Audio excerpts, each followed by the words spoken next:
China's SARS-like illness worries health experts. China's viral pneumonia outbreak may have jumped species barrier, raising fears of pandemic. The finding that the outbreak of viral pneumonia in China that has struck 59 people may be caused by a coronavirus, the family of viruses behind SARS, which spread to 37 countries in 2003, causing global panic and killing more than 750 people, means that health authorities will be watching closely.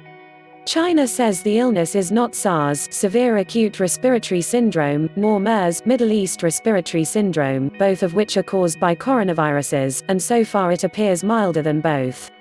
Unlike SARS, it does not appear to spread easily between humans, and unlike MERS, which has a mortality rate of about 35%, nobody has died.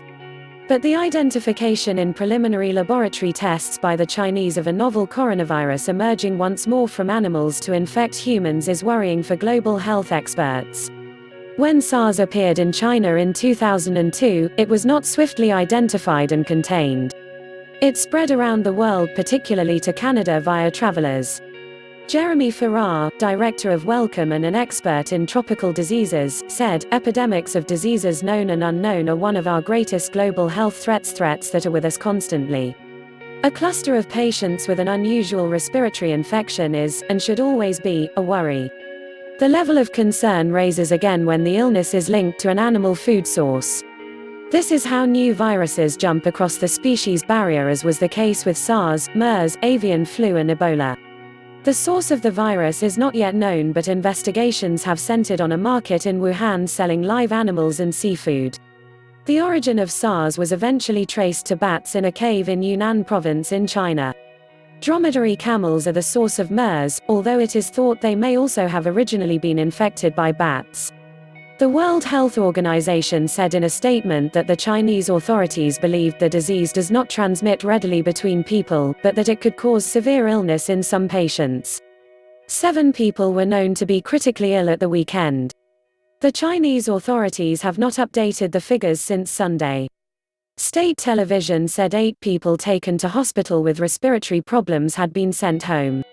More comprehensive information is required to confirm the pathogen, as well as to better understand the epidemiology of the outbreak, the clinical picture, the investigations to determine the source, modes of transmission, extent of infection and the countermeasures implemented, the WHO said. The memory of SARS has already triggered precautionary behavior in Hong Kong, where people arriving from Wuhan are being screened for the flu-like symptoms of respiratory disease. Some people have been hospitalized, but none has proved to have viral pneumonia of the type found in China. Farrar said one of the key concerns was whether the infection was passing from one person to another. Are doctors and nurses treating patients, or family members, who have not had the same exposure to the source, also getting sick? He asked. If the infection is not passing person to person, then the level of concern is somewhat reduced, although it can always happen later and infections can change.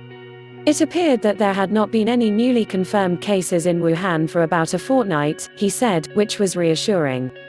The health authorities in China are right, therefore, to take the time necessary to carry out thorough tests and to ensure correct diagnosis.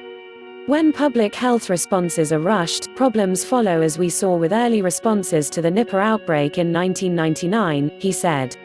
While early identification of this new virus is testimony to vastly improved monitoring, the global health community still has much to do to address global epidemic preparedness. We are still without a vaccine or treatment for SARS or MERS, which we have long known to be epidemic threats.